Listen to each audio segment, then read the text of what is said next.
आज बहुत सारे लोग ऐसे हैं जो कह रहे हैं अगर ईरान की जंग इजराइल के साथ है, ऑपरेशन राइजिंग लायन, हमला इसराइल ने किया है, हमला अमेरिका ने किया है, तो फिर आखिर ईरान मुसलमान कंट्रीज पर क्यों हमला कर रहा तो उसने कतर के ऊपर मिसाइल फेंक दिया, या उसने कवेत के ऊपर मिसाइल फेंक दिया, उसने सऊदी अरब रियाद के ऊपर मिसाइल फेंक दिया। लेकिन ईरान कहता है कि वो मुसलमान कंट्रीज पर नहीं बल्कि इन मुसलमान कंट्रीज के अंदर अमेरिका और इजराइल के बेसिस को टारगेट कर रहा है। Use of drone attacks targeting a US military base. अगर ईरान की ये बात ठीक है तो फिर यहाँ पर एक बहुत बड़ा क्वेश्चन पैदा होता है, आखिर इन मुसलमान कंट्रीज के अंदर अमेरिका के ये बेसिस कर क्या रहे हैं? Those are US military bases, a huge presence there. और क्यों इन अरब बादशाहों ने अमेरिका की फौज को अपने मुल्क के अंदर रहने की इजाजत दी है? अमेरिका के इन बेसिस को समझने के लिए हमें थोड़ा पीछे जाना होगा, all the way to world war one.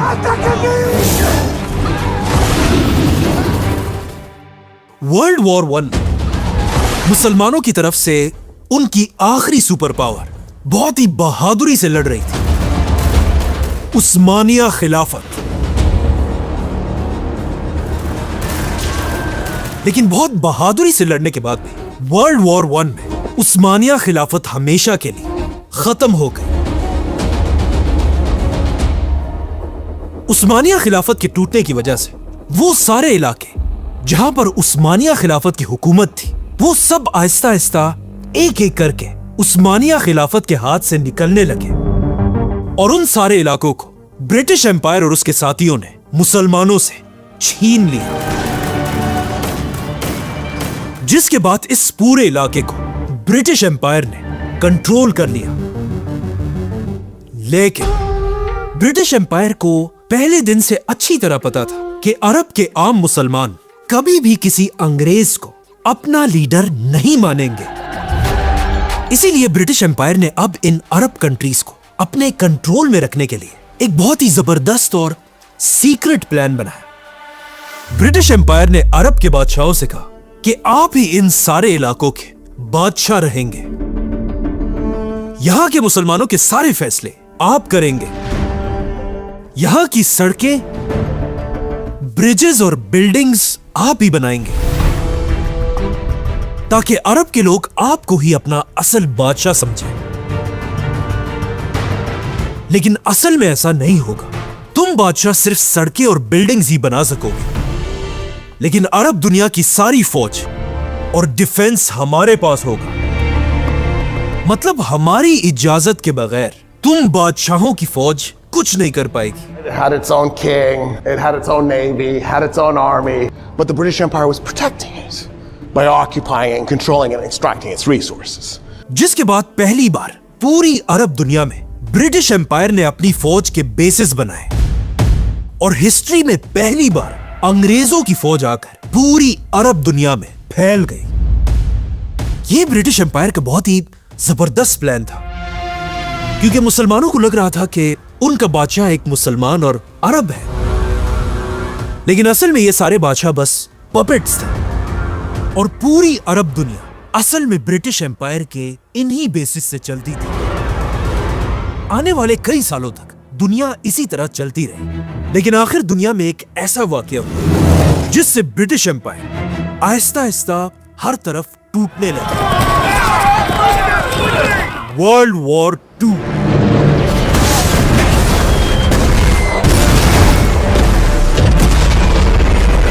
World war two में ब्रिटिश एम्पायर और जर्मनी के हिटलर की लड़ाई शुरू हुई।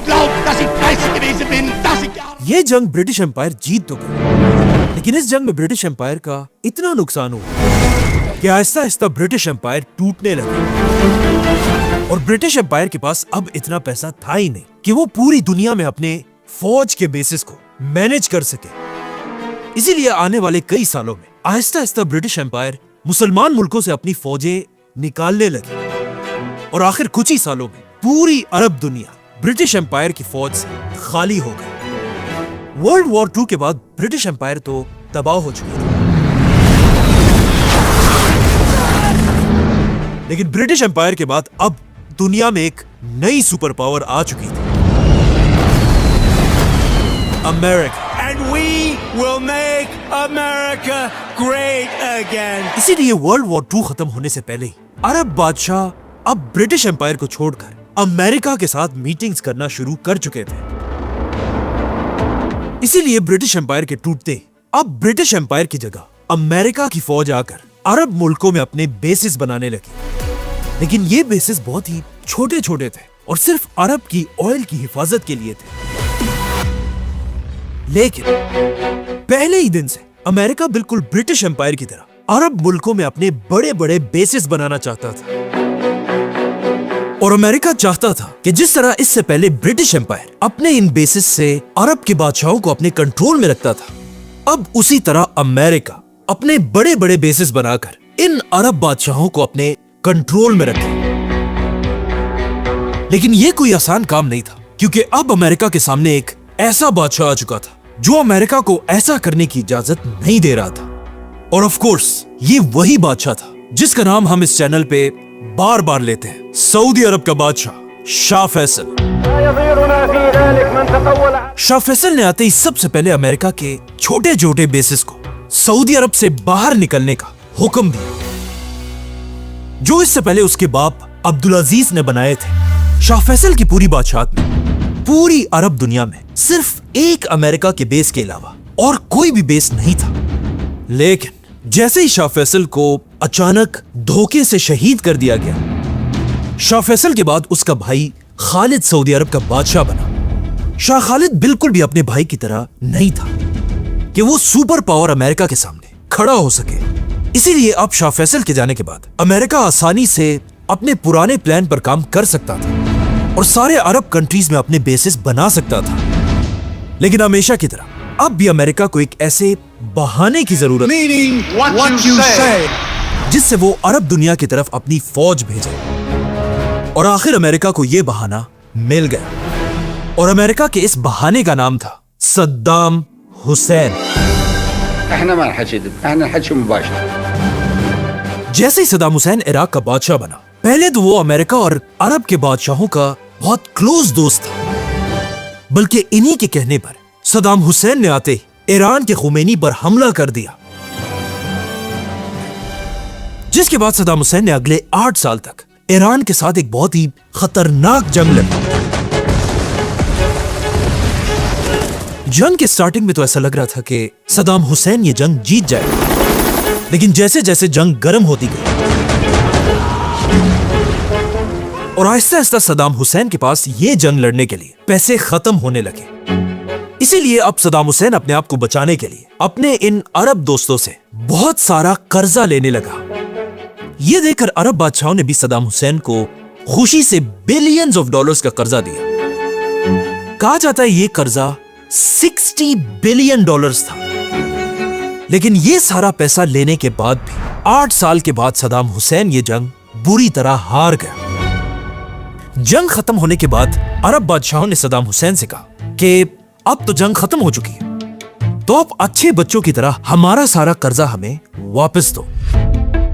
लेकिन ये सुनकर सद्दाम ने इन बादशाहों से कहा कि किस चीज के पैसे? ये जंग तो मैंने तुम लोगों के कहने पर लड़ी थी और अब तुम लोग मुझसे कर्जा वापस मांग रहे हो। मतलब सद्दाम हुसैन ने क्लियरली इन अरब बादशाहों को बता दिया कि मैं तुम्हें 1 रुपया भी वापस नहीं दूंगा। और यहाँ से पहली बार अरब बादशाहों और सद्दाम हुसैन की आपस में दुश्मनी शुरू हुई। सद्दाम हुसैन की ये बातें सुनकर अरब बादशाहों को बहुत गुस्सा आया, बल्कि एक अरब कंट्री कुवैत के बादशाह ने सद्दाम हुसैन की इकोनॉमी को गिराने के लिए अपनी ऑयल की प्रोडक्शन बढ़ा दी और पूरी दुनिया में ऑयल की प्राइसेस जबरदस्ती गिराने लगा, जिससे ऑफ कोर्स सद्दाम हुसैन की इकोनॉमी तेजी से गिरने लगी। ये देखकर वो सद्दाम हुसैन जो किसी जमाने में इन अरब बादशाहों का बहुत अच्छा दोस्त था, अब इन अरब बादशाहों से नफरत करने लगा। और आखिर सद्दाम हुसैन ने फैसला किया कि अब वो कुवैत के बादशाह को सबक सिखाने के लिए पूरे कुवैत पर हमला करेगा। लेकिन हमला करने से पहले सद्दाम हुसैन को सिर्फ एक चीज का डर था और वो था super power America. Saddam Hussain को इस बात का डर था कि कहीं ऐसा ना हो कि जैसे ही वो कुवैत पर हमला करे, कुवैत को बचाने के लिए अमेरिका सामने आए और उल्टा सद्दाम पर ही हमला कर दिया। इसीलिए हमले से पहले सद्दाम हुसैन ने इराक में अमेरिका के एम्बेसडर के साथ एक मीटिंग की और अमेरिका के एम्बेसडर को क्लियरली बताया कि मैं कुछ ही दिन बाद कुवैत पर हमला करने वाला हूं। जिस पर अमेरिका के एम्बेसडर ने जवाब दिया कि यह आप अरब बादशाहों का आपस का मसला है। और अमेरिका ने भी क्लियरली बताया कि अगर सद्दाम कुवैत पर हमला करेगा तो हम सद्दाम को नहीं रोकेंगे और हमारा इस जंग से कोई ताल्लुक नहीं होगा। तो अब जब अमेरिका से सद्दाम हुसैन को इजाजत मिल चुकी थी, सद्दाम हुसैन ने अपनी पूरी फौज को जंग के लिए रेडी होने का हुक्म दिया। और आज से 30 साल पहले रात के अंधेरे में सद्दाम हुसैन ने अपनी पूरी ताकत के साथ कुवैत पर हमला कर दिया। इराक की पूरी फौज कुवैत के अंदर घुस गई। कुवैत इराक के पास एक छोटा सा मुल्क है जिसके पास अपनी कोई ज्यादा फौज थी भी नहीं। इसीलिए सद्दाम हुसैन ने सिर्फ 2 दिन के अंदर अंदर पूरा कुवैत फतह कर लिया। और कुवैत फतह करते ही सद्दाम हुसैन के पास कुवैत की पूरी ऑयल का कंट्रोल भी आया, जहां हर दिन ऑयल के मिलियंस ऑफ बैरल्स बनते थे। और इस तरह सिर्फ 2 दिनों में सद्दाम हुसैन अरब दुनिया का सबसे ताकतवर बादशाह बना, जिसका सद्दाम हुसैन और उसके बेटे जश्न मना रहे थे। लेकिन सद्दाम हुसैन को पता नहीं था कि आगे उसके साथ क्या होने वाला है। जैसे ही सद्दाम हुसैन ने कुवैत को फतह किया, इससे पहले अमेरिका ने सद्दाम हुसैन को कुवैत पर हमले की इजाजत दे दी थी और सद्दाम से कहा था कि हम तुम्हें कुछ नहीं कहेंगे। लेकिन जैसे ही सद्दाम हुसैन ने कुवैत फतह कर लिया, अमेरिका ने अचानक अपना पूरा स्टांस बदल दिया और यहां से अमेरिका की एक ग्रैंड साजिश शुरू हुई। अमेरिका बिल्कुल सीक्रेटली अरब के बादशाहों से मिलने लगा और उन्हें कहा कि सद्दाम सिर्फ कुवैत नहीं बल्कि कुवैत के बाद एक एक करके तुम सारों को भी नहीं छोड़ेगा। अमेरिका ने सऊदी अरब के बादशाह को अपनी सैटेलाइट से तस्वीरें भी दिखाई कि किस तरह सद्दाम उन पर हमला करने वाला है, जिसे देखकर सऊदी अरब का बादशाह वाकई में डरने लगा। लेकिन यह सब बिल्कुल झूठ था और यह सब सिर्फ अमेरिका की एक बहुत बड़ी साजिश थी। और इस तरह अमेरिका ने सारे अरब बादशाहों को अपनी चाल में फंसा दिया था। अरब के बादशाह अब अमेरिका से भीख मांगने लगे कि अमेरिका उन्हें सद्दाम हुसैन से बचाए। लेकिन अमेरिका ने इन बादशाहों के सामने एक शर्त रखी कि मैं तुम्हें तब ही बचा पाऊंगा जब तुम बादशाह मुझे अरब की जमीनों पर अमेरिका की फौज के बड़े बड़े बेसिस बनाने की इजाजत दोगे। और ऑफ कोर्स सारे अरब बादशाहों ने अमेरिका के सामने अपना सर झुका दिया, जिसके बाद सबसे पहले अमेरिका ने अपना बेस सऊदी अरब में बनाया। और सऊदी अरब को देखकर अरब के बाकी बादशाहों ने भी ऐसा ही किया। और इसी तरह अमेरिका ने अपना बेस कतर, बहरीन और यूएई में भी अपने बेसिस बनाए। यहां पर एक बात समझना लाजमी है, जिस तरह आज अमेरिका के प्रेसिडेंट पर इजराइल का एक बहुत बड़ा इन्फ्लुएंस है, इसी तरह आज से 30 साल पहले भी इजराइल का अमेरिका पर एक बहुत बड़ा इन्फ्लुएंस था। मतलब अरब दुनिया में अमेरिका के ये बेसिस सिर्फ अमेरिका के लिए नहीं बल्कि किसी भी वक्त इजराइल के लिए भी यूज हो सकते थे। जैसे ही अमेरिका के बेसिस तैयार हुए, अमेरिका ने इन्हीं बेसिस से कुवैत में सद्दाम हुसैन की फौज पर हमला कर दिया। और ऑफ कोर्स सद्दाम हुसैन भी कुछ ही दिन में कुवैत खाली करके वहां से वापस इराक चला गया और कुवैत अब अमेरिका के कंट्रोल में आया। और अमेरिका ने कुवैत में भी अपने बड़े बड़े बेसिस बनाए। अब अमेरिका का बहाना खत्म हो चुका था और सद्दाम हुसैन कुवैत से जा चुका था। तो फिर चाहिए तो यह था कि अमेरिका अरब दुनिया से अपने बेसिस को खत्म करके यहां से वापस चला जाए। लेकिन यहां पर पूरी दुनिया को समझ आई कि यह बस अमेरिका की एक साजिश थी और अमेरिका ने इन सब को अपनी चाल में फंसाकर हमेशा के लिए अपने बेसिस अरब दुनिया में बना दिए थे। और इसी तरह उस दिन से लेकर आज तक अमेरिका की फौज अरब दुनिया में उसी तरह बैठी हुई है। और अब ईरान ने अमेरिका के हर एक बेस पर हमला किया है। लेकिन आखिर ईरान को अमेरिका के इन बेसिस से प्रॉब्लम क्या है? क्योंकि पिछले 35 सालों से अमेरिका के ये बेसिस खामोश नहीं बैठे। बल्कि जिस मुसलमान कंट्री ने भी इजराइल और अमेरिका को आंखें दिखाने की कोशिश की है, अमेरिका इन्हीं बेसिस से उन सब को तबाह करता रहा है। फॉर एग्जाम्पल, आज से 25 साल पहले जब अमेरिका के वर्ल्ड ट्रेड सेंटर्स पर हमला हुआ, that a plane has crashed. America ने इन्हीं बेसिस से अफगानिस्तान पर हमला कर दिया।